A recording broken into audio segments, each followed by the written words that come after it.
ሰላም ጤና ይስጥልን እጅጉን የተወደዳችሁና የተከበራችሁ የአዲስ ስፖርት ቤተሰቦቻችን እንደምን አላችሁልን? ከእናንተው ከሆነው ከአዲስ ስፖርት የዩቲዩብ ቻናላችን አዳዲስ ስፖርታዊ ጉዳዮችን ልናካፍላችሁ እነሆ ዳግም ተገናኘን። በዕለተ ረቡዕ የማለዳ ስፖርት የመረጃ ሰዓታችን ስለምታደምጡን ስለምትከታተሉን ቆይታችሁ ከኛ ጋር ስለሆነ እጅጉን ከልብ አድርገን ነው የምናመሰግነው። በዛሬ ፕሮግራማችን የተለያዩ ርዕሰ ጉዳዮችን ወደ እናንተ እናደርሳለን። ከነዚህ መካከል ትላንትና የተደረጉ ጨዋታዎች አሉ። በተወዳጁ እንግሊዝ ፕሪሚየር ሊግ ትላንትና 3 ያክል መርሃ ግብሮች ተደርገዋል። እነሱን የጨዋታ ውጤቶች ወደ እናንተ እናደርሳለን። እንዲሁ ዛሬ የሚጠበቁ ጨዋታዎች አሉ። እነሱንም ጉዳዮች ወደ እናንተ እያደረስን ቆይታን የምናደርግ ነው የሚሆነው። ሌሎች ስፖርታዊ ጉዳዮችም ከክለቦች ጋር አያይዘን በስፋት ወደ እናንተ እያደረስን ቆይታን እናደርጋለን። እስከ ፕሮግራማችን ፍጻሜ ድረስ አብራችሁኝ ቆዩ። ፏድ ባህሩ እንደተለመደው የዛሬውን ፕሮግራም እየመራው ከእናንተ ጋር ቆይታን አደርጋለሁ። ከመሸጋገሪያ በኋላ በድጋሚ ተመልሰን የምንገናኝ ይሆናል። አብራችሁኝ ቆዩ።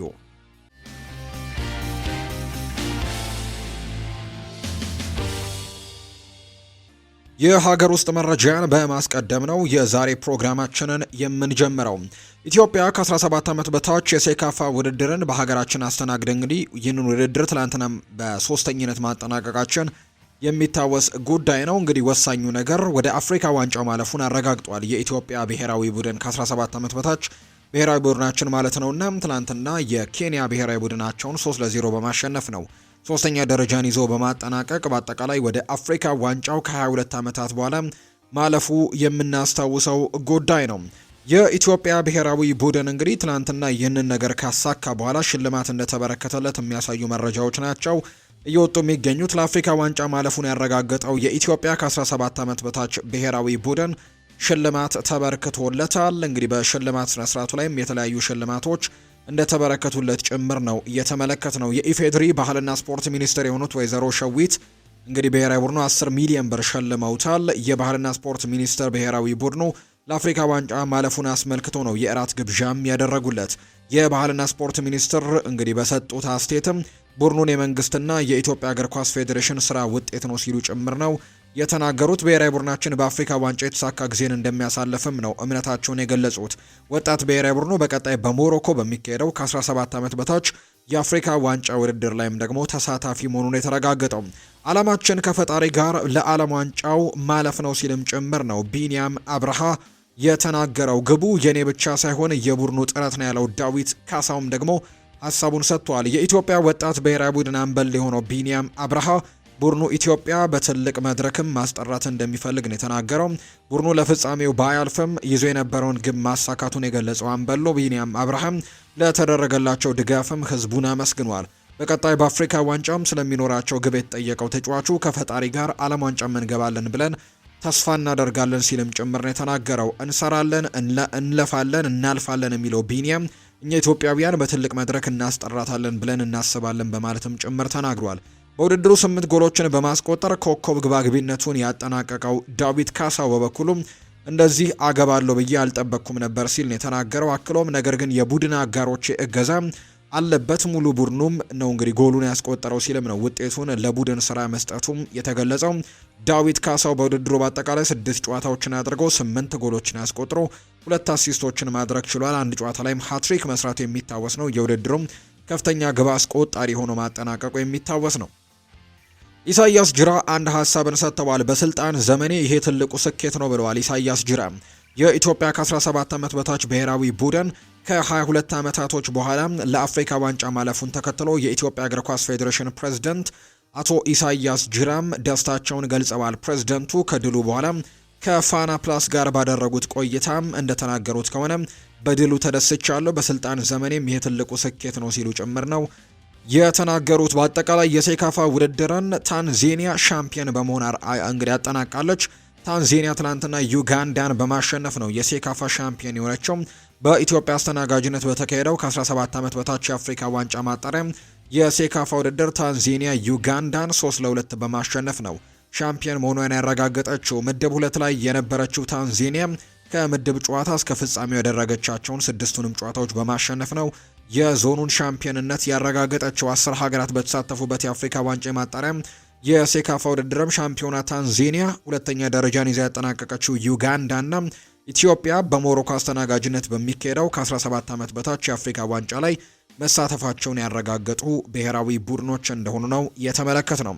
አጠር ያሉ የኢትዮጵያ ፕሪሚየር ሊግ መረጃዎችን እናንሳ። ቅዱስ ጊዮርጊስ ትላንትና ድል ቀንቶታል። ከአርባ ምንጭ ከተማ ጋር ያደረገውን ጨዋታ በጸጋ ከድር ብቸኛ ጎል ነው 1-0 በሆነ ውጤት ማሸነፍ የቻለው። ቅዱስ ጊዮርጊስ ከሁለት ተከታታይ ሽንፈት በኋላ ወደ ድል የተመለሱበት ውጤት ሆኗል። በሌላ ጨዋታ መቻል ከድሬዳዋ ከተማ ጋር ያደረጉትን ጨዋታ 1-1 በሆናቸው ውጤት ነው ያጠናቀቁት። መቻል ያለፉትን 4 ጨዋታዎችም ማሸነፍ አልቻለም። 15 ነጥቦችን ሰብስቦ መቻል ሶስተኛ ነው። በአንጻሩ ቅዱስ ጊዮርጊስ በተመሳሳይ 15 ነጥቦች አራተኛ ደረጃ ላይ የተቀመጠ ብሔራዊ ቡድን እንደሆነ ተመልክተናል። ሌላኛው ደግሞ ደረጃቸው እንግዲህ የሚመለከተው ድሬዳዋ ከተማ በ11 ነጥብ 10ኛ፣ አርባ ምንጭ በ4 ነጥብ 19ኛ ደረጃ ላይ የተቀመጡ ናቸው። ሌላኛው መርሃ ግብር ደግሞ አርሲ ነገሌን ከሸገር ከተማ ጋር ያገናኘው ጨዋታ ነው። ነገሌ አርሲ ከሸገር ከተማ ጋር ያደረጉት መርሃ ግብር 2-2 መሆናቸው ውጤት ነው የተጠናቀቀው። የነገሌ አርሲን ግብ ከቤ ብዙነህና ሮሆቦት ሳሎሎ ሲያስቆጥሩ ለሸገር ከተማ ደግሞ ጀቤሳ ሚልኤሳ 2 ግቦችን ትናንትና ማስቆጠር የቻለበትን አጋጣሚ ነው የተመለከትነው። ትናንትና የተመለከትናቸው የፕሪሚየር ሊግ ጨዋታዎች በሀገር ውስጥ እነዚህ ነው የሚመስሉት።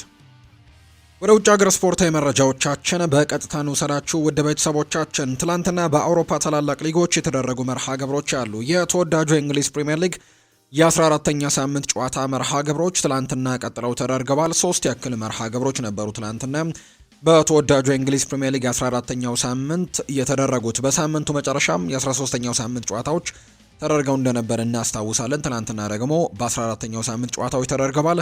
እነሱን ጨዋታዎች ደግሞ እንመልከት። ቦርንመዝ በሜዳው ቫይታሊቲ ስቴዲየም ከዳቪድ ሞይሱ ኤቨርተን ጋር ትላንትና ጨዋታውን አድርጎ ነበር። እነዚህ ሁለት ቡድኖች እንግዲህ ባለፉት ሳምንታት የነበሩ ጉዳዮቻቸውን ስንመለከት ኤቨርተን ጥሩ የሚባሉ ጊዜያቶችን አሳልፈዋል። ነገር ግን በሳምንቱ መጨረሻ በ13ኛው ሳምንት ባደረገው መርሃ ግብር በኒውካስል ዩናይትድ ከባድ የተባለ ሽንፈት ደርሶበት እንደነበር እናስታውሳለን። ቦርንመዝ ደግሞ እንዳጀማመሩ ያልሆነ ቡድን ነው። አጀማመሩ በጣም አስደናቂ ነበር የአንዶኒ ኢራቦላ ቡድን።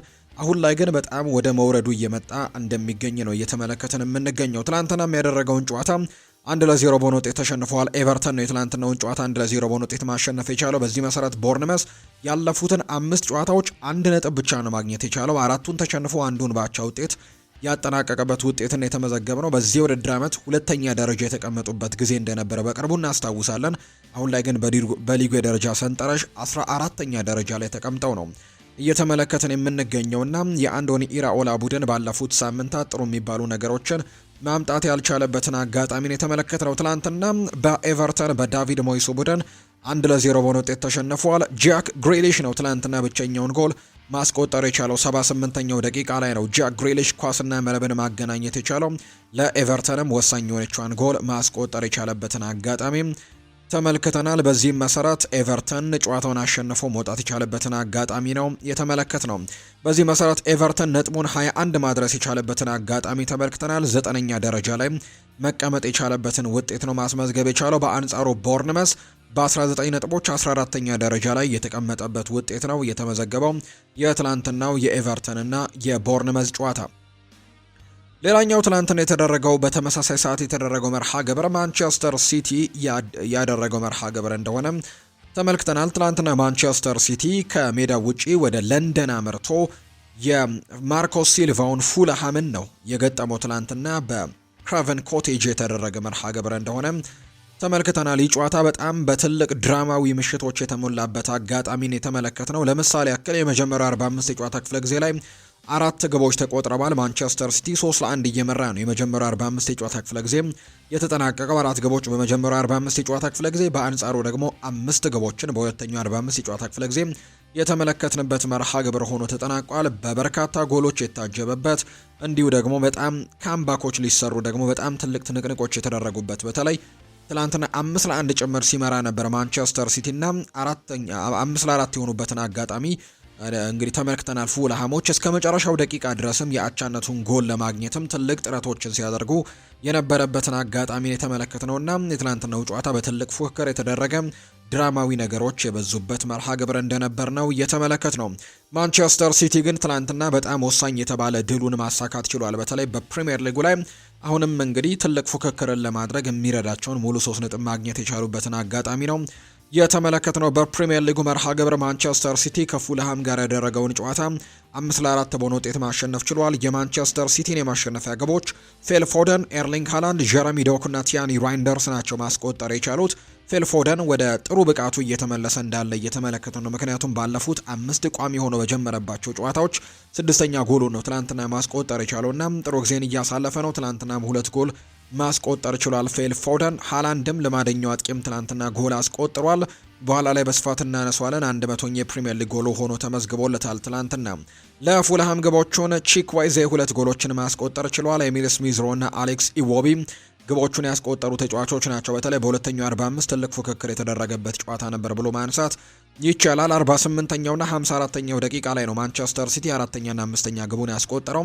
ከዛ በመቀጠል ግን 57ኛው ደቂቃ ላይ አሌክሲ ዎቢ ያስቆጠረ፣ 72ኛው ደቂቃ ላይ ቺክዌዜ ያስቆጠረ፣ በድጋሚ 78ኛው ደቂቃ ላይ ቺክዌዜ ኳስና መረብን አገናኝቶ እንግዲህ በጣም እንዲቀርቡ አድርጓቸው የነበረበትን አጋጣሚን የተመለከትነው። ነገር ግን በማንቸስተር ሲቲ 5-4 አሸናፊነት የተጠናቀቀ ውጤት ሆኖ ነው ትላንትና የተመለከት ነው። ሌላኛው እንግዲህ የማንቸስተር ሲቲ ሊጉን ትላንትናውን ጨዋታ ማሸነፉን ተከትሎ ከሊጉ መሪ አርሰናል ያለውን የነጥብ ልዩነት ወደ 2 ማጥበብ ችሏል። ምንም እንኳን ዛሬ አርሰናል ከብሬንትፈርድ ጋር ጨዋታውን ያደርጋል። እሱን ጨዋታ ማሸነፍ የሚችል ከሆነ በድጋሚ የነጥብ ልዩነቱን ወደ 5 ከፍ ማድረግ የሚችልበት እድል ቢኖረውም ነገር ግን አርሰናል እስኪጫወት ድረስ ማንቸስተር ሲቲ ያላቸውን የነጥብ ልዩነት ወደ 2 ማጥበብ የቻለበት መርሃ ግብር ነው። ኤርሊንግ ሃላንድ በውድድር ዘመኑ 15ኛ የሊግ ጎሉን ማስቆጠር ችሏል። በሌላ ጨዋታ ኤቨርተን እንዳልኳችሁ ቀደም ከቦርንመዝ ጋር ጨዋታውን አድርጎ 1-0 በሆነ ውጤት ነው ማሸነፍ የቻለው። ማንቸስተር ሲቲ ማሸነፉን ተከትሎ ነጥቡን 28 በማድረስ ሁለተኛ ደረጃ ላይ ተቀምጧል። አርሰናል በ30 ነጥቦች ነው አንደኛ ደረጃ ላይ የተቀመጠው። ሌላኛው ደግሞ ፉልሃም የትላንትናውን ጨዋታ የተሸነፈው ቡድን በ17 ነጥቦች 15ኛ ደረጃ ላይ የተቀመጠበትን አጋጣሚ ተመልክተናል። ማንቸስተር ሲቲ በቀጣይ የፕሪሚየር ሊግ መርሃ ግብር በ15ኛው ሳምንት ከአዲስ አዳጊውና ክስተት ከሆነው ሰንደርላንድ ጋር በኢቲያድ ስቴዲየም ጨዋታቸውን ያደርጋሉ። ፉልሃም በአንጻሩ በቀጣይ ከክሪስታል ፓላስ ጋር ነው ጨዋታውን የሚያደርገው። ኤርሊንግ ሃላንድ ትላንትና ጎል አስቆጥሮ አዲስ ታሪክን ጽፏል። ኖርዌያዊው የፊት መስመር አጥቂ ኤርሊንግ ብራውት ሃላንድ 100 የፕሪሚየር ሊግ ጎሎችን ማስቆጠር የቻለበትን አጋጣሚን የተመለከት ነው። ኤርሊንግ ሃላንድ በአነስተኛ ጨዋታዎችም 100 የፕሪሚየር ሊግ ጎሎችን ያስቆጠረ የመጀመሪያው ተጫዋች ሆኗል። ሃላንድ በ111 የፕሪሚየር ሊግ ጨዋታዎች 100 ጎሎችን ነው ማስቆጠር የቻለው። ይህም እንግዲህ 100 ጎሎችን ለማስቆጠር ፈጣኑ ተጫዋች ሆኗል። በፕሪሚየር ሊጉ ሪካርዱንም ይዞታል። ሃላንድ 111 ጨዋታዎች ብቻ ነው ለ100 ጎሎች የፈጁበት። ከዚህ በፊት ሪካርዱ የነበረው በአለን ሺረር ነው። 124 ጨዋታዎች ፈጅተውበት ነበር አለን ሺረር።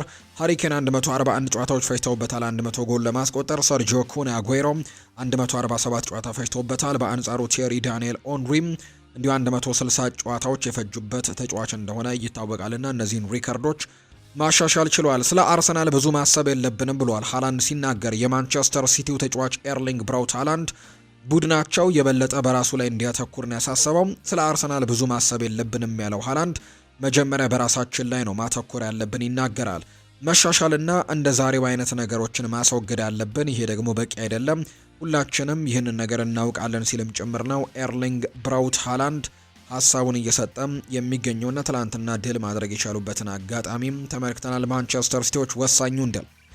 ሌላኛው ምሽት ላይ በተደረገው ጨዋታ ኒውካስል ዩናይትድ በሜዳው ሴንት ጄምስስ ፓርክ ደግሞ ቶትናም ሆትስፐርስን ያስተናገደበት ጨዋታ ትላንትና ከተደረጉ መርሃ ግብሮችና ትልቅ ፉክክር ከነበረባቸው ጨዋታዎች መካከል አንደኛው ነው። ይህ ጨዋታ 2-2 በሆናቸው ውጤት ነው የተጠናቀቀው። ብሩኖ ጉማሬሽ እና አንቶኒ ጎርደን ለኒውካስል ዩናይትድ ጎሎችን ሲያስቆጥሩ፣ በአንጻሩ ለቶትናም ሆትስፐርስ ክሪስቲያን ሮሜሮ ነው ሁለቱንም ጎሎች ኳስና መረብን ማገናኘት የቻለበትን አጋጣሚ እንዲሁ የተመለከትነውና ትላንትና 2-2 በሆነ ውጤት እነዚህ ሁለት ቡድኖች ጨዋታቸውን ያጠናቀቁበት መርሃ ግብረን ነው። በተወዳጁ የእንግሊዝ ፕሪሚየር ሊግ 14ኛው ሳምንት ትላንትና የተመለከትነው። በስፓኒሽ ላሊጋም የተደረገ አንድ መርሃ ግብር አለ። ትላንትና የተደረገ አንድ ጨዋታ አለ። እሱን ጉዳይ ደግሞ እንመልከት። ባርሴሎና የሊጉን መሪነት ያጠናከረበትን ውጤት ነው ማስመዝገብ የቻለው። የካታላኑ ክለብ ባርሴሎና ትላንትና ከአትሌቲኮ ማድሪድ ጋር በጣም ከበድ ያለ ጨዋታ እንደነበረው የምናስታውሰው ነው። ነገር ግን ይህንን መርሃ ግብር ግን 3-1 በሆነ ውጤት ማሸነፍ ችሏል።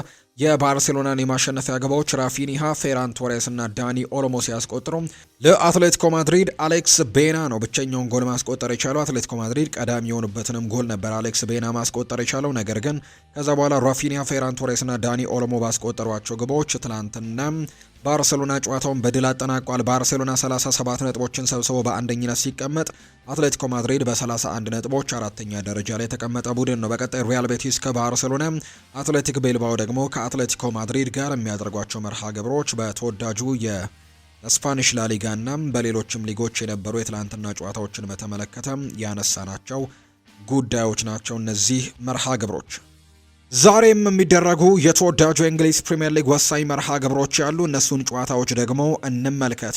ዛሬ በተወዳጁ የእንግሊዝ ፕሪምየር ሊግ በርከት ያሉ መርሃ ግብሮች ወደ 6 ያክል ጨዋታዎች ናቸው የሚደረጉት። በተለያዩ ስቴዲየሞች የሚደረጉ መርሃ ግብሮች ናቸው። ከነዚህ መካከል የሊጉ መሪ አርሰናል ወሳኝ የሚባለውን መርሃ ግብር ዛሬ ያደርጋል። በተለይ ትናንትና ማንቸስተር ሲቲ ማሸነፉን ተከትሎ እንግዲህ አሁንም ነጥቡን ያላቸውን የነጥብ ልዩነት ለማስፋት የግድ የዛሬውን ጨዋታ ማሸነፍ ይጠበቅበታል። በሜዳው ኤምሬትስ ስቴዲየም ነው ይህ ጨዋታ የሚደረገው።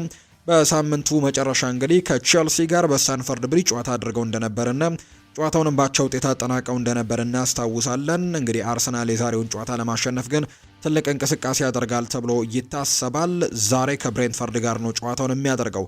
ብሬንትፈርድም በጣም ጠንካራ የሚባል ጉዞን እያሳለፉ ከሚገኙ ቡድኖች መካከል አንደኛው ነው። 19 ነጥቦች ያሉት የዛሬውን ጨዋታ ማሸነፍ ደግሞ እንዲሁ ደረጃቸውን ከፍ እንዲያደርጉ ሊረዳቸው ይችላል። በተለይ ደግሞ በብሬንትፈርድ በኩል በዚህ የውድድር ዓመት በጣም ድንቅ እንቅስቃሴን እያስመለከተ የሚገኝ አንድ ተጫዋች አለ። ኢጎር ቲዬጎ በርከት ያሉ ግቦችን አስቆጥሯል። በፕሪሚየር ሊጉ ከኤርሊንግ ብራውት ሃላንድ በመቀጠልም በጣም ብዙ ጎሎችን ያስቆጠረው ተጫዋች እንደሆነ ይታወቃልና የዛሬው ጨዋታ ለሁለቱም ቡድኖች እጅግ ተጠባቂ ይሆናል ተብሎ ይታሰባል። ትልቅ ፉክክርን የምንመለከትበታለን ተብሎ እንደሚጠበቅ ነው መረጃዎች እየወጡ የሚገኙት። አርሰናል እና ብሬንትፈርድ የሚያደርጉት መርሃ ግብር ምሽት 4:30 ሲል በኤምሬትስ ስቴዲየም የሚደረግ ነው የሚሆነው። በአርሰናል በኩል እንግዲህ በጉዳት ላይ የሚገኙ ተጫዋቾች እንግዲህ እነማን ናቸው የሚሉ አይነት ሀሳቦችን ትናንትና አሰልጣኝ ሚኬል አርቴታ ሲሰጥ እንደነበር ተመልክተናል። እንግዲህ ትናንትና በነበረው ጋዜጣዊ መግለጫ ላይ ያነሳቸውን በርከት ያሉ ጉዳዮች በስፋት እናነሳለን በኋላ ላይ። ነገር ግን በዛሬው ጨዋታ ላይ ምናልባት በጉዳት ምክንያት ጋብርኤል ማጋሌሽ ላይኖር እንደሚችል እንዲሁ ካይ ሃቨርትስም በዛሬው ጨዋታ ላይ የመኖር እድሉ ጠባብ እንደሆነ ተነግሯል። በተለይ የጋብርኤል ማጋሌሽ ጉዳት የተረጋገጠ ጉዳይ ነውና በዛሬው ጨዋታ ላይ እንደማይሆን ነው የተረጋገጠው። ሌላኛው ግን ዊሊያም ሳሊባና ሊያንድሮ ትሮሳርድ በዛሬው ጨዋታ ላይ ምናልባት ሊመለሱ እንደሚችሉ መረጃዎች እየወጡ ነው። ነገር ግን የተረጋገጠ አንድም ነገር እንደሌለው የሚያሳዩ መረጃዎች ናቸው የወጡት። ስለዚህ በዛሬው ጨዋታ ላይ የሚጠበቅ እንግዲህ ነገር ይሆናል ተብሎ ይታሰባል። በአርሰናል በኩል እነዚህ ሁለት ተጫዋቾች ናቸው እንደማይኖሩ የተረጋገጡት።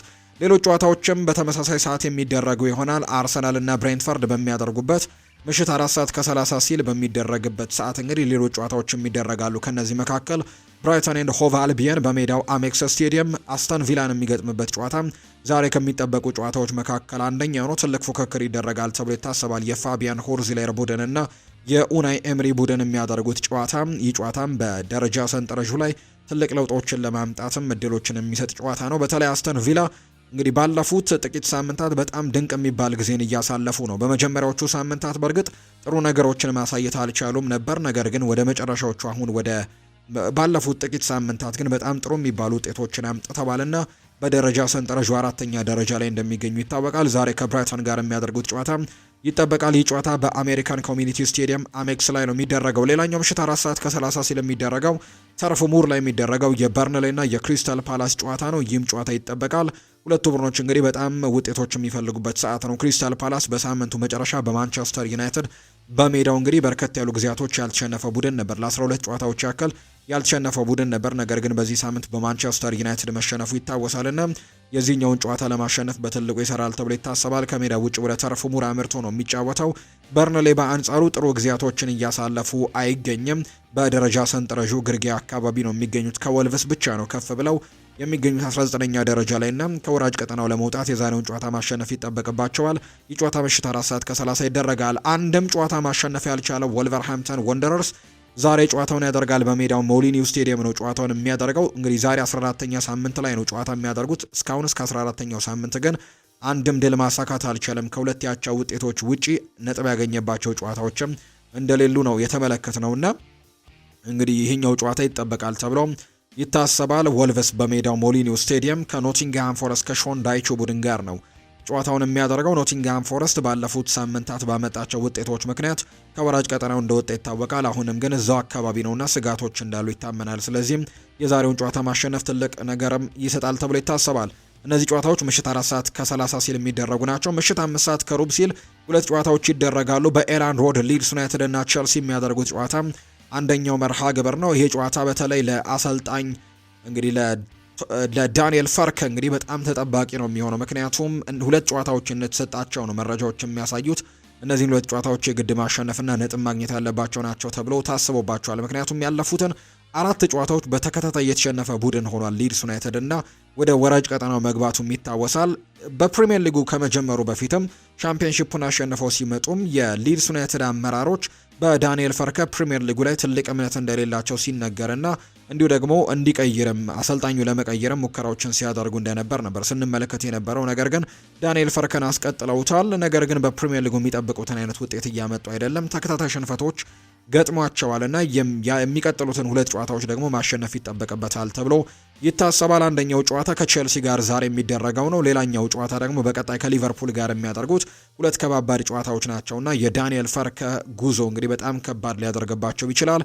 ዛሬ ደግሞ ቼልሲን ይገጥማሉ። ቼልሲ በሳምንቱ መጨረሻም ከአርሰናል ጋር በጣም ትልቅ የሚባል ፉክክርን አድርገው ነጥብ ተጋርቶ መውጣቱ የምናስታውሰው ነው። ዛሬ በኤላንድ ሮድ ምሽት 5 ሰዓት ከሩብ ሲል ጨዋታቸውን ያደርጋሉ። ሌላኛው ሊቨርፑል የአሸናፊነት ጎዳናውን በትክክል ለማስቀጠል ዛሬ ከሰንደርላንድ ጋር ጨዋታውን ያደርጋል። በሳምንቱ መጨረሻ ድል አድርጓል ሊቨርፑል ዌስትሃም ዩናይትድን 2-0 በሆነ ውጤት ማሸነፉ ይታወሳልና ያንን ድል ማስቀጠል ይኖርባቸዋል። ካልሆነ ግን አሁንም ከባድ ግን ነገሮች ሊከሰቱ እንደሚችሉ ይታመናል። ከ7 ጨዋታዎች 6ቱን ከተሸነፉ በኋላ ነበር በዚህ ሳምንት እንግዲህ ማሸነፍ ወደ አሸናፊነታቸው ተመልሰው የነበረው ከዌስትሃም ዩናይትድ ጋር በነበረ ጨዋታና ይሄኛው ጨዋታ ይጠበቃል። ሰንደርላንድም ዘንድሮ በጣም ጥሩ የሚባል ጊዜ እያሳለፉ ከመሆናቸው ጋር በተያዘም የዛሬው ጨዋታ እንዲጠበቅ ያደርገዋል ተብሎ ይታሰባል። ይህ ጨዋታ ምሽት 5 ሰዓት ከሩብ ሲል በአንፊልድ ሮድ የሚደረግ መርሃ ግብር እንደሆነ ነው የወጣላቸው መርሃ ግብር የሚያሳየው። ይህ ጨዋታ ሊቨርፑል እና ሰንደርላንድ የሚያደርጉት መርሃ ግብር እንደሆነ ነው የተገለጸው። የዛሬ ጨዋታዎች እንግዲህ እነዚህን ነው የሚመስሉት። በስፓኒሽ ላሊጋም ዛሬ የሚደረግ አንድ መርሃ ግብር አለ። አትሌቲክ ቤልባኦ በሜዳው ሳን ማሜስ እንግዲህ የሚያደርገው ጨዋታ ይጠበቃል። ይህ ጨዋታ ከሪያል ማድሪድ ጋር የሚደረግ ትልቅ መርሃ ግብር እንደሆነ መረጃዎች ያሳያሉ። የስፓኒሽ ላሊጋ ጨዋታም ዛሬ ቀጥሎ እንደሚደረግ ነው የወጣላቸው መርሃ ግብር የሚያሳየው። አሁን ደግሞ ክለቦችን የተመለከቱ ስፖርታዊ ጉዳዮችን እናንሳ። ማንቸስተር ዩናይትድን የተመለከቱ መረጃዎችን በማስቀደም ነው የምንጀምረው። የክለብ እግር ኳሳዊ ጉዳዮችን ስናነሳ ቀጣይ ሊጉን የማናሳካበት ምንም አይነት ምክንያት የለም ብለዋል አማድ ዲያሎ ሲናገር። የማንቸስተር ዩናይትድ ተጫዋች የሆነው አማድ ዲያሎ እና ብሪያን ኤምቤሞ ቡድኑ በቀጣይ ዓመታት ሊጉን ያሸንፋል የሚል እምነት እንዳላቸው ነው የተናገሩት። በቀጣይ ዓመታት ምን ማሳካት እንደሚፈልግ የተጠየቀው አማድ ዲያሎ ሊጉን የምናሸንፍበት እንግዲህ ጊዜ ደርሰናል፣ የማናሸንፍበት ምንም አይነት ምክንያት የለም ሲልም ጭምር ነው የተናገረውና ምንም አይነት ምክንያት የለም ማንም አይከለክለንም ሲልም ጭምር ነው የተናገረው። ብሪያን ኤምቤሞ በበኩሉ ወደ ማንቸስተር ዩናይትድ የመጣው ዋንጫ ለማሸነፍ እንደሆነም ጭምር ነው የተናገረው። ፕሪሚየር ሊጉ ደግሞ ከዋንጫዎቹ አንዱ ነው፣ ለምን ለማሳካት አንችልም? እኛ ማሳካት እንችላለን ሲል ነው ብሪያን ኤምቤሞም ሀሳቡን እየሰጠ እንደሚገኝ መረጃዎች እየወጡ የሚገኙ። ትናንትና እነዚህ ሁለት ተጫዋቾች በርከት ያሉ ሀሳቦቻቸውንም እንዲሁ ሲያጋሩ እንደነበር ተመልክተናል። ብሪያን ኤምቤሞ ሌላኛው ያነሳው ሀሳብ እዚህ ስመጣ እጅጉን የረዳኝ ተጫዋች አማድ ዲያሎ ነው። እኔና እርሱ ተመሳሳይ ቋንቋ ማውራታችን በቶሎ እንድንግባባም አድርጎናል ሲልም ጭምር የተናገረው። እዚህ ከደረስኩበት የመጀመሪያው ቀን አንስቶ ከእርሱ ጋርም ድንቅ ጥምረትን እየገነባው ነው ብለዋል። ብሪያን ኤምቤሞ ስለ አማድ ዲያሎ ሲናገር ነው ይህንን ሀሳብ የሰጠው። ሌላኛው ደግሞ በብሪያን ኤምቤሞ የተናገረው ልምምድ ላይ ከፍተኛ ጥረት አሳያለሁ ሲልም ጭምር ተናግሯል።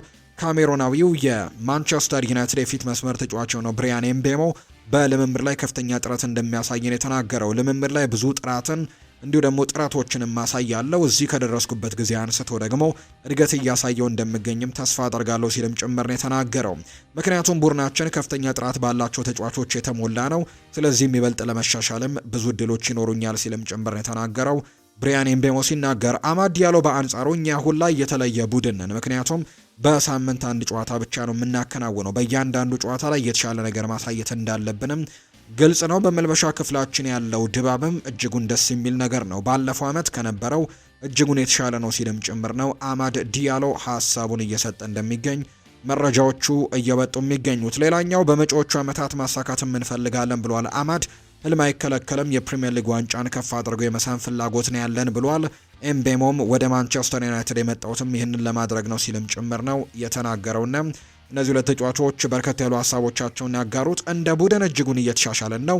ባለፈው ዓመት ጨዋታ ሳይጀመር አስቀድመን እንደተሸነፍን ነበር የምናስበው። በዚህ ውድድር ዓመት ግን የተለየ ቡድን ሆነናል። አስተሳሰባችንም እጅጉን በጣም ተቀይሯል። አሁን ላይ እያንዳንዱን ጨዋታ ማሸነፍ እንደምንችልም ነው የማስበው ሲል አማድ ዲያሎ ሀሳቡን እንደሰጠ ነው የተመለከት ነው። ሌላኛው ከማንቸስተር ዩናይትድ ጋር በተያያዘ የምናነሳው ጉዳይ ማንቸስተር ዩናይትድ በጥር ተጫዋቾች የዝውውር መስኮት ምን አይነት እንቅስቃሴ ያደርጋል የሚሉ ጥያቄዎች ናቸው እየተነሱ የሚገኙት። ማንቸስተር ዩናይትድ በጥር ተጫዋቾች የዝውውር መስኮት ተጫዋች ካስፈረመ ብዙ ገንዘብ የማያስወጣ ዝውውር እንደሚሆን የተገለጸው። በ2026 የማንቸስተር ዩናይትድ የመጀመሪያ የዝውውር ኢላማ የመሃል ሜዳ እንደሚሆን ዘ አትሌቲክ የተባለ የመረጃ ምንጭ ይፋ አድርጓል። የአማካይ ቦታውን ማስተካከል ለማንቸስተር ዩናይትድ ቀዳሚ የሚመጣው እጩ እንደሆነ ወይም ደግሞ የሚታሰብበት ትልቅ ቦታ እንደሆነ ተነግሯል። ማንቸስተር ዩናይትድ ኳስ መልሶ መቀበል የሚችል እንዲሁም ወደፊት ተስቦ የመጫወት ችሎታ ያለው ተለዋዋጭ ተጫዋችም እንደሚፈልጉ ጭምር ነው የተናገረው። ክለቡ የተጫዋቾች መልቀቅ ላይም ተመርኩዞ 6፣ 8 እና እንዲሁ ደግሞ ሌሎች ቦታዎች ላይ የሚጫወቱ ተጫዋቾችንም ለማስፈረም ሙከራዎችን እንደሚያደርጉ ጭምር ነው ዘገባዎች እየወጡ እንደሚገኙ የተገለጸው። ሌላኛው ከዛ በተጨማሪ ግን ከማንቸስተር ዩናይትድ የዝውውር ጉዳይ ጋር በተያያዘ ሌላ ካነሳን አይቀር የምናነሳቸው በርከት ያሉ ጉዳዮች አሉ። ማንቸስተር ዩናይትድ የመሃል ተከላካይ የማስፈረም ውጥን ያለው እንደሆነ ይነገራል። ሩበን አሞሪምም በቀኝ እግር የሚጫወት የግራ ዊንግ ባክም ወደ ቡድኑ መቀላቀልም እንደሚፈልግ ጭምር ነው ግልጽ የተደረገው። ሌሎች እንግዲህ የተነሱ መረጃዎችን ለማንሳት ያክል ከማንቸስተር ዩናይትድ እንግዲህ ፍላጎቶች ጋር በተያያዘ ማንቸስተር ዩናይትድም ዋነኛ ዓላማው የመሃል ሜዳውን ለማጠናከር ለማስፈረም ካሰባቸው ተጫዋቾች ውስጥም በዋነኝነት የሶስት ተጫዋቾች ስም በትልቁ ይነሳል። አደም ዋርተን፣ ካርሎስ ባሌባና ኤሊዮት አንደርሰን ሶስቱም ተጫዋቾች በዚህ ሲዝን በፕሪሚየር ሊጉ ማንቸስተር ዩናይትድን በተቃራኒ ሆነው ገጥመዋል። ከማንቸስተር ዩናይትድ ጋር ባደረጉት ጨዋታ ደግሞ የተሰጣቸውን ሬቲንግ የተለያዩ ቁጥሮችን ተመልክተናል። ኤሊዮት አንደርሰን ከማንቸስተር ዩናይትድ ጋር በነበረው ጨዋታ ላይ ድንቅ አቋም ማሳየቱ የሚታወስ ጉዳይ እንደሆነ ነው መረጃዎች ያሳዩት። ሌሎቹ ግን ያን ያክል ከፍተኛ እንቅስቃሴን ከማንቸስተር ዩናይትድ ጋር ዘንድሮ ባደረጉት ጨዋታ ላይ አላስመለከቱም። ማንቸስተር ዩናይትዶች ከየትኛውም ቦታ በላይ ግን ለመሃል ሜዳው ነው ቅድሚያ ይሰጣል ተብሎ የሚነገረው። ማንቸስተር ዩናይትድ በመሃል ሜዳው ላይ ተለዋዋጭና ጉልበተኛ የሆነ እንዲሁም ደግሞ ፖሴሽንን ማሸነፍና ኳሶችን ወደፊት በማሻገር ረገድም የላቀ አቅም ያለው ተጫዋችም እንደሚፈልጉ ጭምር ነው ላውሪ ዊትዌል መረጃውን እያጋራ እንደሚገኝ መረጃዎቹ የጠቆሙት። ሌላኛው ከማንቸስተር ዩናይትድ ጋር የምናነሳው ጉዳይ ማንቸስተር ዩናይትድ ክሪስታል ፓላስን እንዲያሸንፍ የረዳው ጆሹዋ ዝርክዚ ነው ብለዋል። አደም ባቴ ነው ይህንን ሀሳብ የሰጠው።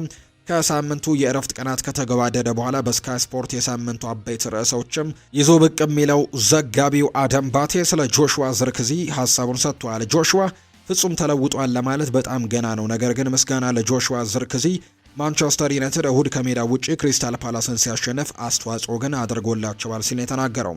ተመልከቱ፣ ሩበን አሞሪም በሁለተኛው አጋማሽ የተሻለ ተጫውቷል ብሏል። ጆሹዋ ዘርክዚም በሁለተኛው አጋማሽ ምርጥ አቋሙን ማሳየቱን ለቡድኑ የተሻለ ነገር መስጠቱንም ማሳየ ነው። ጎል በማስቆጠሩ ብቻ ሳይሆን በሁለተኛው አጋማሽ ጆሹዋ ዘርክዚ ባሳየው ብቃት ቡድኑ በአቋሙ ተሻሽሏል ሲልም ጭምር ነው የተናገረው።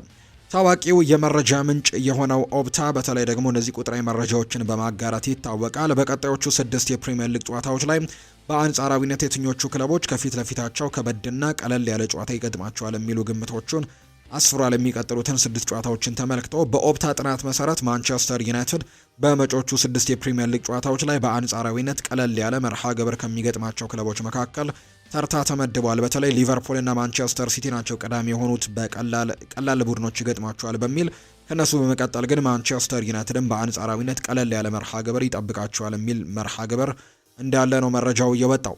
ማንቸስተር ዩናይትድ ሌላኛው የምናነሳለት ጉዳይ ደግሞ ወሳኝ ሳምንት ላይ እንደሚገኝ ነው የሚታወቀው። በዚህ ሳምንት ማንቸስተር ዩናይትድ በሊጉ መርሃ ግብር ከዌስትሃማቸው ጋር የሚፋለም ይሆናል ተብሎ ይታሰባል። ማንቸስተር ዩናይትዶች እንግዲህ በሊጉ ደረጃ ለማሻሻል የእነዚህን ጨዋታዎች ደግሞ ወሳኝነቱ እጅግ የላቀ ሆኖ ነው የተገኙት። እንደ ምክንያትነት ሊጠቀስ የሚችለው በዚህ ሳምንት በሊጉ ከማንቸስተር ዩናይትድ በላይ የተቀመጡት ቡድኖች እርስ በርስ ጨዋታቸውን ማድረጋቸው ነው። ብራይተን ከአስተን ቪላ ጋር ዛሬ ጨዋታውን ያደርጋል። ኒውካስል እና ቶትናም ትናንትና ተጫውተዋል። እንዲሁም ሊቨርፑል ከሰንደርላንድ ጋር ዛሬ ጨዋታ ያደርጋሉና በዚህ ሳምንት የሚደረጉ ጨዋታዎች እርስ በርስ እንግዲህ ከማንቸስተር ዩናይትድ በላይ ያሉ ቡድኖችን የሚያገናኝ ነውና ነጥብ የሚጥሉላቸው ከሆነ ዩናይትድ የሚያሸንፍ ከሆነ ደረጃውን በትልቁ ማሻሻል የሚችልበት እድሉ አለው። ይህንን ተከትሎ ማንቸስተር ዩናይትድ የሚያሸንፍ ከሆነና እነዚህ ደግሞ ቡድኖች ነጥቦችን የሚጥሉ ከሆነ ዩናይትድ በደረጃ ሰንጠረዡም ከፍ የማለት እድልን ያገኛል ተብሎ ይታሰባል። ማንቸስተር ዩናይትድ በጥር የዝውውር መስኮት ለጆሹዋ ዝርክዚና ለማኑኤል ኡጋርቴ፣ ለታይለር ማላሺያ፣ ኮቢ ማይኖ የሚቀርቡ የዝውውር ጥያቄዎችን ያዳምጣል ተብሏል። ሆኖም የአፍሪካ ዋንጫ እስከሚጠናቀቅ የፈረንጆቹ ጃንዋሪ 18 ድረስ ተጫዋቾቹን መልቀቅ ሩበን አሞሪም ለተጫዋቾች እጥረት ይዳርጋል ብለው ስለሚያስቡ እነዚህ ጉዳዮች የመሳካት እድላቸው ጠባብ እንደሆነ የተነገረው። በጥር የተጫዋቾች የዝውውር መስኮት ማንቸስተር ዩናይትድ ለማስፈረም የሚመርጠው ሰው አንጄሎ ስቲለር ይሆናል ተብሎ ይታሰባል። ማንቸስተር ዩናይትድ በጥር የዝውውር መስኮት አንጄሎ ስቲለርን ለማስፈረም እድል አለው ነው የተባለው። ማንቸስተር ዩናይትድ ከሁነኛ ኢላማዎቻቸው ኤሊዮት አንደርሰን፣ ካርሎስ ባሌባና አደም ዋርተን ይልቅ ስቲለርን በጥር የማስፈረም እድላቸው ከፍተኛ ነው። ተጫዋቹ ወደ ማንቸስተር ዩናይትድ የመዘወር ፍላጎት እንዳለው ምንጮች ገልጸዋልና ዩናይትዶች እንግዲህ ይህንን ተጫዋች ማስፈለም ትልቅ እድል አላቸው ተብሎ እየተነሳ ይገኛል። በተለይ በጥር ተጫዋቾች የዝውውር መስኮት የሚንቀሳቀሱ ከሆነ ማኑኤል ኡጋርቴ ግን በዩናይትድ ቤት የመቆየት እድሉ በጣም ጠባብ ነው ተብሏል። ዩራጓዊው የማንቸስተር ዩናይትድ አማካይ ማኑኤል ኡጋርቴ በማንቸስተር ዩናይትድ ቤት የመቆየት እድሉ ዝቅተኛ እንደሆነ የተነገረው። ዩናይትዶች ተጫዋቹ ማንቸስተር ዩናይትድን እንዲለቅም ፍቃድ እንደሚሰጡት ጭምር ነው የሚጠበቀው። በዚህ መሰረትም አማካዩ በጥር የዝውውር መስኮት ማንቸስተር ዩናይትድን የሚለቅበት እድልም እንዳለን የተነገረው ብለዋል አሌክስ ክሩክስ መረጃውን ሲያጋራ። የመጨረሻ የማንቸስተር ዩናይትድ መረጃችን የምናደርገው ካሴሜሮና ሃሪ ማጓየርን የተመለከተ ይሆናል። ማንቸስተር ዩናይትድ የካርሎስ ካሴሜሮንና ሃሪ ማጓየርን ውል ለማራዘም ፍላጎት እንዳለው ተጠቅሟል። ሆኖም ግን እስካሁን ድረስ የማንቸስተር ዩናይትድ ሰዎች ለሁለቱ ተጫዋቾች ይፋዊ ኮንትራት አለማቅረባቸው ተነግሯል። የሁለቱ ተጫዋቾች ይፋዊ ኮንትራትም በመጪው ወርሃ ሰኔ እንደሚያበቃ ይነገራልና ዩናይትድ በቶሎ የእነዚህን ተጫዋቾች ኮንትራት ማራዘም የማይችል ከሆነ በቀጣዩ የክረምት ተጫዋቾች የዝውውር መስኮት በነፃ የሚያጣበት ነገር እንዳለ ነው መረጃዎቹ የጠቆሙት። የአርሰናልን ጉዳዮች ደግሞ ወደ እናንተ እናደርስ ውድ ቤተሰቦቻችን። ፒርስ ሞርጋን ይናገራል። ጋዜጠኛ እንደሆነ ይታወቃል። በተለይ ደግሞ የአርሰናል ቀንደኛ ደጋፊ እንደሆነም የሚታወቅ ሰው ነው ፒርስ ሞርጋን እና እባካችሁን አርሰናሎች ዘንድሮ ሊጉን አሸንፉ ሲል ፒርስ ሞርጋን ይናገራል። የአርሰናል የልብ ደጋፊ የሆነው እንግሊዛዊው እውቅ ጋዜጠኛ የሆነው ፒርስ ሞርጋን አርሰናል ሊጉን እንዲያሸንፍ ተማጽኗል። እባካችሁ ፕሪሚየር ሊጉን አሸነፉ ሲል ጭምር ነው የተማጸነው ፒርስ ሞርጋን። ተፎካካሪዎቻችን ዝም እናስብል፣ ዋንጫውንም አምጡ ሲል ጭምር ነው የጠየቀው። ክለቡ ለበርካታ ዓመታት ዋንጫ ለማሳካቱን ያነሳው ፒርስ ሞርጋን ባለፉት ዓመታት መሞሸር ሲገባን የሙሽራ አጃቢ መሆናችንን የበለጠ ጎርቶናል ሲልም ጭምር ነው የተናገረው። አክሎም አሁን ዋንጫ ማጣጣም እንችላለን፣ ለአርሰናል የሙሽራ ልብሱን ለማልበስም ከመቼውም ጊዜ በላይ ምርጡ ዕድል ዘንድሮ ነው ሲል ጭምር ነው ፒርስ ሞርጋን የሚናገረው። ለአርሰናል መልእክቴ ሊጉን እናሸንፋለን፣ እባካችሁ ይሄ ካገኘነው ሁሉ ምርጡ እድል ነው ሲልም ጭምር ነው ፒርስ ሞርጋን ዘንድሮ አርሰናል ዋንጫ ማሸነፍ እንዳለበት ጭምር የተናገረው። የአርሰናል ቀንደኛ ደጋፊ እንደሆነም ይታወቃል ፒርስ ሞርጋን። ዊሊያም ሳሊባ ወደ ሜዳ ሊመለስ ይችላል። የአርሰናሉ ተከላካይ ዊሊያም ሳሊባ በዛሬው የብሬንትፈርድ ጨዋታ ወደ ሜዳ ሊመለስ እንደሚችል ነው አሰልጣኝ ሚኬል አርቴታ እየተናገሩ የሚገኙት። ዊሊያም ሳሊባ ከቼልሲ ጨዋታ በፊት ጉዳት አጋጥሞት በጨዋታው ላይ ሳይሳተፍም ቀርቶ እንደነበር የምናስታውሰው ጉዳይ ነው። ተጫዋቹ ያጋጠመውን ጉዳት ምንነት ከመግለጽም የተቆጠቡት አሰልጣኙ የቀናት ጉዳይ ነው፣ ከተመለስን አብረን እንመለከታለን ሲልም ጭምር ነው የተናገረው። በሌላ በኩል ካይ ሃቨርትስ አሁንም ለሳምንታት ከሜዳ ርቆ እንደሚቆይ ጭምር ነው የተናገሩት። ጠንካራ ድጋፍ ያስፈልገናልን ብለዋል ሚኬል አርቴታ ጨምረው ሲናገሩ። የአርሰናሉ እንግዲህ አሰልጣኝ የሆነው ሚኬል አርቴታ በዛሬው የብሬንትፈርድ ጨዋታ ጠንካራ ድጋፍ እንደሚደረግላቸው ጥሪ አቅርበዋል። ጨዋታው አስፈላጊና የተለየ ነው ሲሉ የገለጹትም አርቴታ በስቴዲየሙ ሁሉም ሰው ድባቡን እንዲመለከተውና እንዲያደምቀው እፈልጋለሁ ሲሉ ጭምር ነው የተናገሩት። ሁሉም ሰው ከጨዋታው መጀመሪያ ጀምሮ ቡድኑን ማበረታታትና ድባቡንም ማድመቅ ይኖርበታል ሲል ጭምር ተናግሯል ሚኬል አርቴታ። አርሰናል የሳካን ውል ለማራዘምም እጅጉን ተቃርበዋል። የሰሜን ለንደኑ ክለብ አርሰናል የቡካዮ ሳካን ኮንትራት ለማራዘምም የሚደረገውን ንግግር በጥሩ ደረጃ ላይ መድረሱን ነው ይፋም የተደረገው። ቡካዮ ሳካ በአርሰናል ለመቀጠል ያለው ከፍተኛ ፍላጎት የውል ማራዘሚያ ንግግሩን ቀላል እንዳደረገው ነው የተገለጸው። በሌላ በኩል አርሰናሎች ጥሩ ጊዜ እያሳለፈ የሚገኘውን የመስመር ተጫዋች ጁሪያን ቲምበርንም ውል ለማራዘም ንግግር መጀመራቸው ተሰምቷል። ተጫዋቹ በአርሰናል ቤት ያለው ኮንትራትን ለማራዘምም ዝግጁ መሆኑን ነው ዘ አትሌቲክ ይፋ ያደረገው። ዩሪያን ቲምበር በቀጣይ የደሞዝ ጭማሪ ተደርጎለት የ5 ዓመታት ኮንትራት ሊፈርም ይችላል ተብሎ እንደሚታሰብ ጭምር ነው መረጃው የወጣው። ቸልሲ የአርሰናሉን ተከላካይ ማይልስ ሉዊስ ስኬሊን ለማዘዋወር እያሰቡ ነው። እንግሊዛዊው ኢንተርናሽናል በፕሪሚየር ሊጉ በሪካርዶ ካላፊዮሪ ቦታውን መነጠቁን ተከትሎ በቶማስ ቱሄል ስርም እንግዲህ ያለውን ቦታ አጥቶታል በእንግሊዝ ብሔራዊ ቡድን። ስለዚህ ደግሞ ሰማያዊዎቹ ቸልሲዎች ተጫዋቹን ከአርሰናል በማስፈረም በተከላካይ ስፍራ ላይ ደግሞ ማጫወትን ይፈልጋሉ የሚል መረጃ እየወጣ እንደሚገኝ ነው ዘገባው የጠቆመው። ሚኬል አርቴታም ይናገራሉ። በዛሬው ጨዋታ ላይ ሁሉም በሰው በኤምሬትስ እንዲገኝ ይፈልጋለሁ። ብሬንትፈርድን አብረን እናሸንፋለን፣ ከደጋፊዎቻችን ጋርም አብረን እንጫወታለን። የእነሱ ድጋፍ ለኛ በጣም ወሳኝ ነው ሲል ጭምር ይናገራል። በቸልሲ ላይ በአንድ የቆመ ኳስ ጎል ብቻ ነው የተቆጠረብን። እነሱ ከቆሙ ኳሶች 7 ጎሎችን አስቆጥረዋል፣ እኛ ደግሞ 8 ጎሎችን አስቆጥረናል። ሁላችንም እኩል ኳስ መሆን አለብን ብዬ አስባለሁ ሲልም ጭምር ነው የተናገረው። የውድድር ዘመን በአንዳንድ ቦታዎች በተለይም በፊት መስመሩ ላይ ለደረሰብን ጉዳት በጣም የከፋው ወቅት ነው። እናም አሁን አጥቂዎቻችን ሲመለሱ የኋላ መስመር ችግር መፍጠርም ጀምሯል ሲልም ጭምር ነው የተናገረው። የፊቱ እንግዲህ ሲስተካከል የኋላ መስመሩ ደግሞ አሁን በጣም ችግር ውስጥ ወድቋል የሚል አይነት ሀሳብን ጭምር ነው እየሰጠ የሚገኘው ሚኬል አርቴታ። እንግዲህ ስለ ዴክላን ራይስ ሲናገር እሱ በእያንዳንዱ እርምጃ ራሱን አረጋግጧል። ተግባሮቹ፣ አፈጻጸሞቹና በከፍተኛ ደረጃ ላይ ባሉ ቦታዎችም ብቃቱን አሳይቷል። እኔ በግሌ እናም ክለቡንም ጭምር የሚተማመንበት ተጫዋች ነው። እናም ለብዙ ዓመታት ከኛ ጋር እንዲቆይም ጭምር እንፈልጋለን ሲልም ጭምር ነው የተናገረው።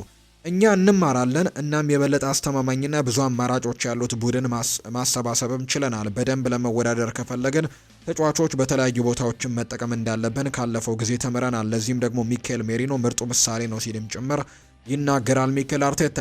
ተጫዋቾቹ በጉዳት ሲቀሩ ለማካካስ የሚችሉትን ሁሉ ደግሞ እንዲያደርጉ ማስገደድ በዚህ የውድድር ዘመን ወሳኝ ምክንያት ነበር። ብዙ ልንቋቋማቸው የሚገቡ ነገሮችም አሉ ሲል ጭምር የተናገረው። በካይ ሃቨርትስ ላይም ሀሳቡን ሲሰጥ ሁላችንም እሱን ለማግኘት በጣም ጓግተናል። ለቡድኑ በሚያመጣው ነገርና በባህሪው ደግሞ በጣም ወደዋለሁ ሲልም ጭምር ነው የተናገረው። ወደ ሜዳ ለመመለስም ጠንክሮ ሲሰራ አይቼዋለሁ ሲልም ጭምር ነው የተናገረው አሰልጣኝ ሚኬል አርቴታም ሲናገር። አርቴታ ይቀጥልና ተነሳሽነታችንን የሚያመጣው ከዝግጅት ነው። ከተጋጣሚዎቻችን የተሻለ ለመሆን እንሞክራለን። እናም በሊጉድ ውስጥ ደግሞ ከዚያ በላይ ተነሳሽነት አያስፈልገንም ሲል ጭምር ነው የተናገረው። ስለ ዴክላን ራይስ የኤፍኤስኤ የአመቱ ምርጡ ተጫዋች ሽልማት ስለማግኘቱ ሲናገርም ሽልማቱ ሙሉ በሙሉ ይገባል ብዬ አስባለሁ። ባለፉት 2 ዓመታትና ባለፈው የውድድር ዘመን እጅግ በጣም ወጥነትን አሳይቷል። በድጋሚ በትልልቅ ግጥሚያዎችና ወሳኝ ጊዜያትም ይደምቃል። እናም ይህ ደግሞ እጅግ በጣም አስፈላጊ ነገር ነው። ይህንን ሚና በትልቅ ክለብ ውስጥ መጫወት ይፈልጋል። እኔም ደግሞ እሱን በማግኘቴ በጣም ደስተኛ ሆኛለሁ ብሏል አርቴታ። በዳቪድ ራያ ላይም ሲናገር እሱ በእውነት ልዩ ግብ ጠባቂ ነው። ከኛ ጋር ያለው ታሪክም ድንቅ ነው። ወደ አርሰናል ካመጣውበት ጊዜ ጀምሮ ለማስፈረምም ሞክረን ነበር፣ ነገር ግን ተጨማሪ 2 ዓመታትን መጠበቅ ነበረብን። ከሱ ጋር ያደረግነው ጉዞ ለኛ የማይታመን ነበር። ወደ ሌላ ደረጃም የሚያደርሰንና ፍጹም ከፍ ያለም የአጨዋወት ዘይቤም የሚያደርሰን ግብ ጠባቂ ነው ሲልም ጭምር ተናግሯል። ስለ ሜሪኖም ሲናገር እንደ አጥቂ ከነበረው በላይም ብዙ ሊያቀርብ እንደሚችል አውቅ ነበር። ይህንን ያክል የማውቅ ጉጉት ያለውና የማሸነፍ ፍላጎት ላለው ተጫዋች ሙያው ደግሞ የሚወድበት መንገድ ልዩ ያደርገዋል።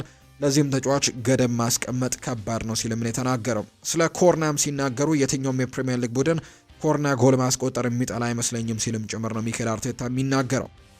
የብሬንትፈርዱ አሰልጣኝ የሆኑት ኪት አንድሪውስ ስለ አርሰናል ይናገራሉ። በጣም አስደናቂ ነበሩ። የጨዋታውን እያንዳንዱን ደረጃ የሚያከብር አሰልጣኝ ያላቸው፣ ቡድኑ ደግሞ ባለፉት ዓመታት በአሰልጣኝነት እገዛ እያደገ መጥቷል። በግልጽ ጥሩ የውድድር ዘመንን እያሳለፉ ያሉ ጎበዝ ተጫዋቾች ያሏቸው ሲል ነው የተናገረው።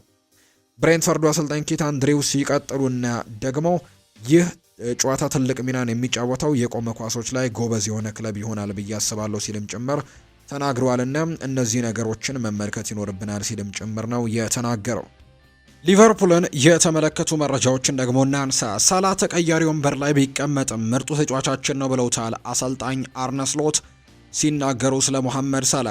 የሊቨርፑል አሰልጣኝ የሆኑት አሰልጣኝ አርነ ስሎት የፊት መስመር ተጫዋቹ ሙሐመድ ሳላ ከዌስትሃም ዩናይትድ ጋር በነበረው ጨዋታ ተቀያሪ ወንበር ላይ ቢቀመጥም ያሳየው ምላሽ ግን ስነ ምግባር ያለው ተጫዋች እንደሆነ የሚያሳይ ነው በማለት ጭምር ነው የተናገሩት።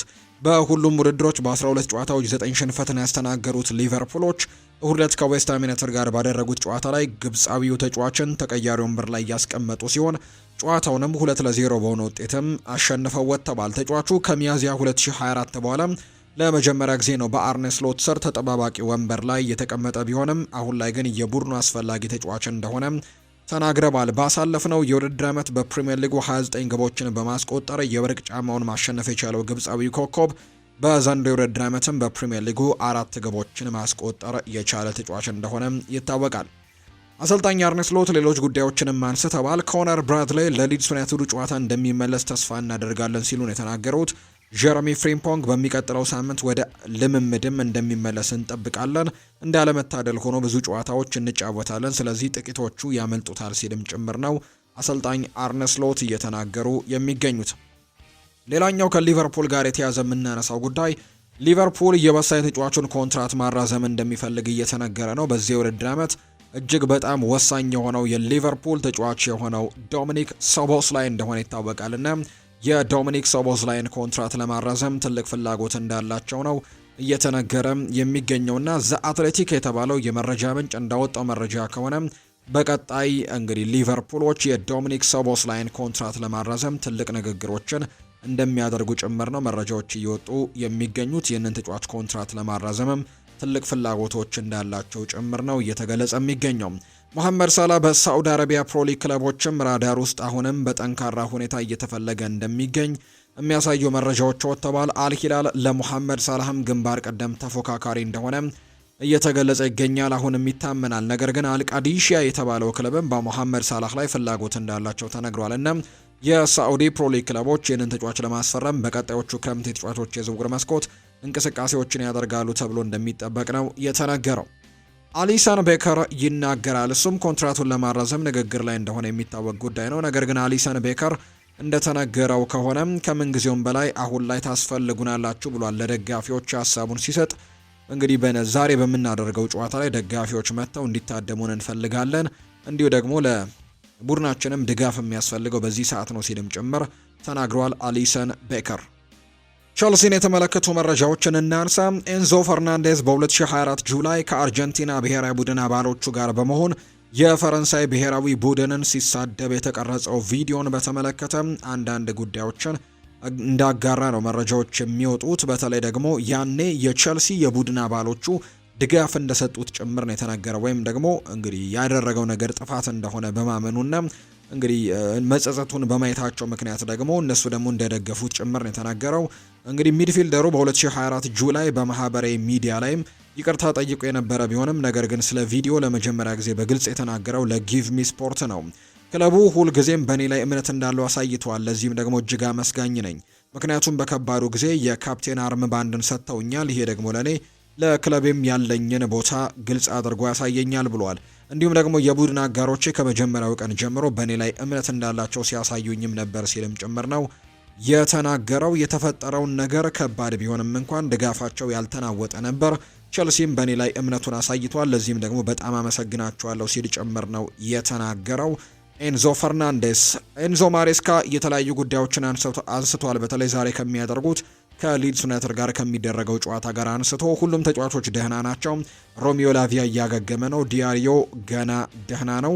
እንዲሁ ደግሞ አንዳንድ ክፍለ ጊዜያቶችም ከኛ ጋር ትሬኒንግ አድርጓል። ምንም ሌላ አስፈላጊ ነገር እንደሌለ ተስፋ እናደርጋለን ሲልም ጭምር የተናገረው ማሬስካ ስለ ካይሴዶ በተመለከተ ሲናገርም በእርግጠኝነት በድጋሚ ከኮል ፓልመር ከሞይስ ካይሴዶ እና ከሌቪ ኮልዊል ጋር የተሻለ ቡድን ነን። ነገር ግን እነዚህ ተጫዋቾች በማይገኙበት ጊዜ መፍትሄዎችን መፈለግ አለብን። አሁን የተለየ ነገር ማድረግ ይኖርብናል ብሏል። ማሬስካ ይቀጥልና ሪስ ጄምስ ይጀምራሉ ተብሎ ተጠይቆ ነበር። ውስብስብ ነገር ነው ብሏል። እኔ እያንዳንዱን ጨዋታ እሱም በቋሚነት እንዲጀምር እፈልጋለሁ፣ ነገር ግን ማየት ይኖርብናል ሲልም ጭምር የተናገረው ማሬስካ ስለ ሳንቶስ ካይሴዶን ስለመተካትም ዝግጁ ስለመሆኑ ተጠይቆ ነበር። አንድሬ ሳንቶስ ሁሌም ዝግጁ ነው።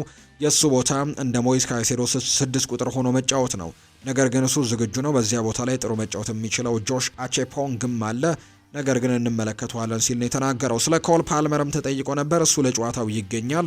ባለፈው ጨዋታ ተቀያሪ ወንበር ላይ ተቀምጦ ነበር። በ10 ተጫዋቾች መጫወት ከኮል የበለጠ ከባድ ነበር፣ ምክንያቱም የአካል ብቃቱን ማሻሻል ስላለበት ነው።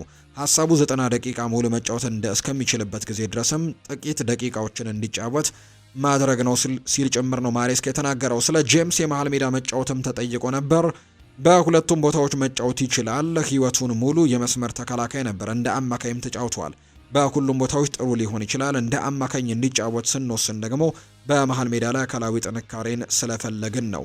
በጨዋታ እቅዱ ይወሰናል። ነገር ግን እንዳልነው ግን በሁለቱ ቦታዎች ላይ በጣም በጥሩ ሁኔታ የሚሰራ ተጫዋች እንደሆነ ግን ተመልክተናል ሲልም ጭምር የተናገረው ማሬስካ። ቲየሪ ዳንኤል ኦንሪ ስለ ሪስ ጄምስ ይናገራል። ሁሉንም ነገር ያደርጋል። የማየውንም ማመን አልቻልኩም ነበር። እሱ ብቻውን የአርሰናል የመሃል ሜዳን ተቆጣጥሮታል። ሙሉ ብቃት ላይ ሲሆን ማንም ሊወዳደረው የማይችል ተጫዋች ነው ብዬ አስባለሁ ሲል ነው ቲየሪ ዳንኤል ኦንሪ ስለ ሪስ ጄምስ የተናገረው። ባርሴሎናን ደግሞ እንመልከት። ማርከስ ራሽፎርድ ባርሴሎና የመቆየት እድሉ ጠባብ ነው ተባለ። ባርሴሎና ራሽፎርድን የማስፈረም እቅድ የለውም ነው የተባለው። ባርሴሎና በአመቱ መጨረሻ እንግሊዛዊውን ተጫዋች ማርከስ ራሽፎርድን በቋሚነት የማስፈረም እቅድ እንደሌላቸው ይፋ ተደርጓል። በውድድር አመቱ መጨረሻ ላይ ራሽፎርድ በ30 ሚሊዮን ዩሮ በቋሚነት ማስፈረም ይችሉ ነበር። ይሁን እንጂ አሁን ላይ ግን ባርሴሎና ተጫዋቹን በቋሚነት ለማቆየት ምንም አይነት እንቅስቃሴ ለማድረጉን የተነገረው። በሌላ በኩል ባርሴሎናዎች በአመቱ መጨረሻ የሚጠናቀቀውን የሮበርት ሌቫንዶስኪን ኮንትራትም የማረዘም እቅድ እንደሌላቸው ነው የተዘገበው። ይህንን ተከትሎ ባርሴሎና ቀጣይ ክረምት የፊት መስመሩን ለማጠናከር ወደ ገበያው በድጋሚ እንደሚወጣ እየተነገረ ይገኛል ብለዋል ዘ አትሌቲክ ባወጣው መረጃና ባርሴሎና ራሽፎርድን በቋሚነት ማስፈረም አይፈልግም። ከዛ በተጨማሪ ደግሞ የሮበርት ሌቫንዶስኪን ኮንትራትም ማራዘም እንደማይፈልግ ነው እየተገለጸ የሚገኘው።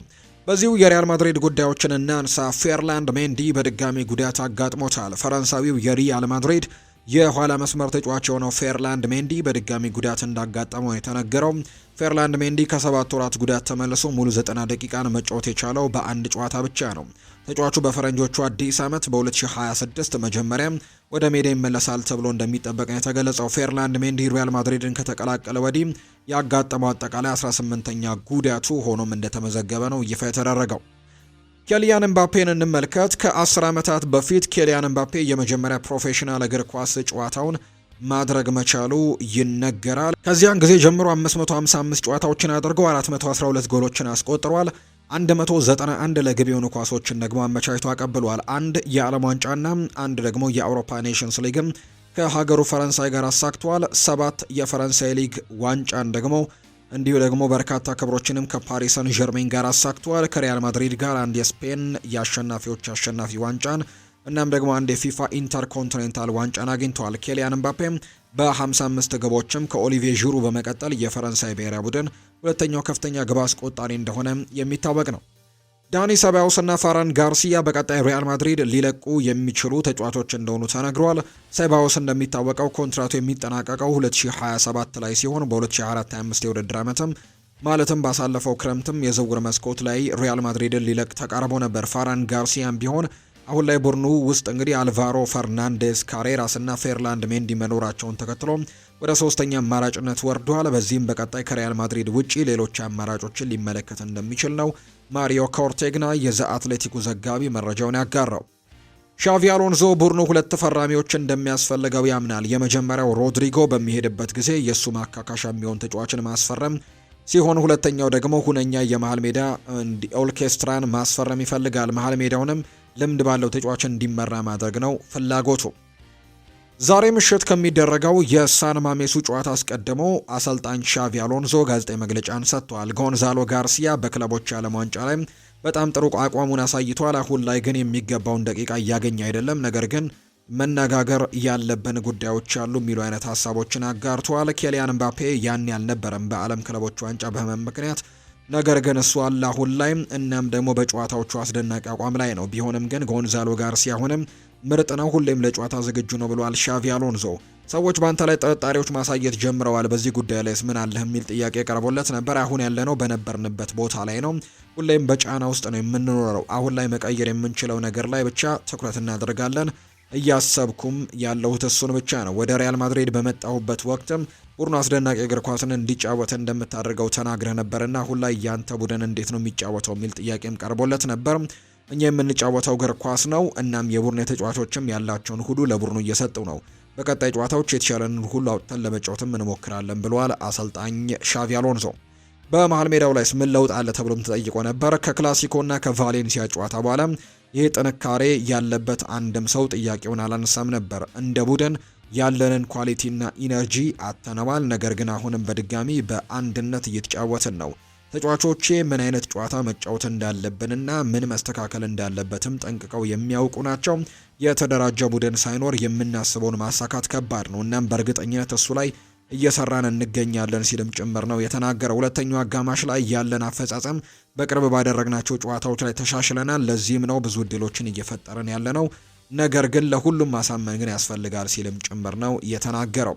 ኬሊያን ምባፔ ምን ያክል ጥሩ ሆኗል ተብሎም ተጠይቆ ነበር።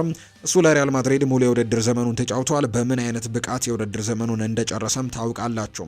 የእሱ ብቃት አስደናቂ ነበር። ነገር ግን ከዚህ በፊት እንደተናገርኩት ግቦችን ማስቆጠር የኬሊያን ኃላፊነት ብቻ አይደለም።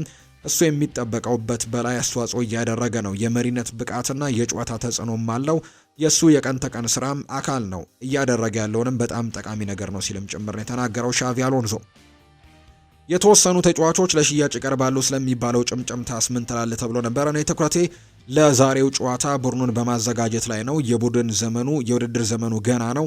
ምናልባትም 3/4ኛው ውድድር ዘመን ገና ይቀረናል ወይም ደግሞ ከግማሽ በላዩ ገና ይቀረናል ሲል የተናገረው። ብዙ መሸፈን ያሉብን ምክንያቶች ያሉ ወይም ክፍተቶች ያሉን ነገሮች በብዙ ሊቀያየሩ ይችላሉ። የምንገጥመው ከሜዳ ውጭ ማሸነፍ ከባድ ከሆኑ ተጋጣሚዎች አንዱን ነው። ነገር ግን ውጤቱን ለማምጣትም ብቁ ነን ሲልም ጭምር ነው ሻቪ አሎንሶ የተናገረው። ከጁድ ቤሊንጋም ጋር ያለው ችግርስ ምንድን ነው ተብሎ ነበር። እኔ በጣም ጥሩ ጨዋታን ከቀን ወደ ቀን እየተጫወተ እንዳለ ነው የማየው። በግልም በጣም ደስተኛ ነኝ። በቡድን ውስጥ ሁሉም ሰው እንዲያሸንፍ እንግዲህ በሚያሳያቸው ነገሮችም ደስተኛ ነኝ። እያሸነፍንም ባለመሆናችን ተከፍቷል። ነገር ግን እሱ የተጽዕኖ አንድ አካል ነው። እሱ ቡድኑን ለመርዳት ቁርጠኛ ነው። እኛም ደግሞ እሱን እናግዘዋለን። የዛሬው ጨዋታ የአንተ ሪያል ማድሪድ ቆይታ አደጋ ላይ ሊጥል ይችላል ወይም ተብሎ ነበር። ከፕሬዝደንቱ ጋር አውርቼ ነበር። እሱ በእኔ ላይ ጥሩ እምነት አለው። ሮድሪጎ ላይ ትልቅ እምነት አለን። እሱ በቂ ኳሊቲ ያለው፣ በዛ ላይ ማንም ሰው ደግሞ ጥርጣሬ የለውም። እሱ ቡድን ውስጥ ጥሩ አስተሳሰብና መልካም ፍቃደኝነት ያለው ሰው ነው። በጎል ላይ ያለው መጥፎ ሪከርድም እንደሚያሻሽል እናስባለን ሲልም ነው የተናገረው። ቪኒ ጁኒየር በእያንዳንዱ አመት የሚመጣበትን ጫና ለመቋቋም የተለየ ልምድ እያገኘ የመጣ ተጫዋች ነው ብሏል ቶኒ ክሮስ። እሱ በሁለት ቻምፒየንስ ሊግ ፍጻሜዎች ላይ ግብ አስቆጥሯል። እሱን ደግሞ በተመለከተ አንድም መጥፎ አስተያየት መሰንዘር አልችልም። ከሱ ጋርም አንድ መልበሻ ክፍልም በመጋራቴ በጣም ደስተኛ ነኝ ብሏል ቶኒ ክሮስ ሀሳቡን ሲሰጥ። ስለ ሪያል ማድሪድ ሰዎችም ይጠይቁኛል ብሏል ማርኮ አሴንሲዮ። አሁን ላይ ነገር ግን እኔ እዚህ ፌነርባቼ ብቻ ሳይሆን በአስተን ቪላም ሆነ ፒኤስጂ ያለውኝ ሰዎች ሪያል ማድሪድ እንዴት እንደሆነ ይጠይቁኛል። በሪያል ማድሪድ ህይወት እንዴት እንደሆነ እዛ ዋንጫዎችን ማሸነፍ ስላለው ስሜት ኖርማል ነው።